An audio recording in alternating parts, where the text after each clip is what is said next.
तर चला मैत्रिणींनो, तुमचं काम सोपं करण्यासाठी आज बनवूया मोदक प्रीमिक्स।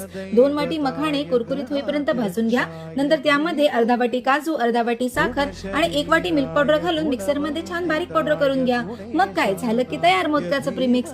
नंतर त्यापासून जेव्हा पण तुम्हाला केशर मोदक बनवायचे असतील त्यातलं थोडं प्रीमिक्स घ्या, केशराचं दूध तूप घालून मिक्स करा आणि ड्रायफ्रूटचं स्टफिंग घाला की तयार होतील केशर मोदक। रोज मोदक बनवण्यासाठी त्यामध्ये रोज सिरप, दूध तूप घाला, गुलकंदाचं स्टफिंग घाला की तयार झाले रोज मोदक। त्यानंतर पान मोदक बनवण्यासाठी त्यामध्ये कलर, चिरलेलं खाऊचं पान, गुलकंदाचं स्टफिंग घाला की तयार झाले पान मोदक। आता चॉकलेट मोदक बनवण्यासाठी त्यामध्ये कोको पावडर, दूध तूप घालून एकत्र करून चोको चिप्सचं स्टफिंग भरा की तयार झालं चॉकलेट मोदक। आहे की नाही सोपं? संपूर्ण रेसिपी बघण्यासाठी कॅप्शन मध्ये लिंक तर दिलेलीच आहे, तिकडे जाऊन नक्की बघा।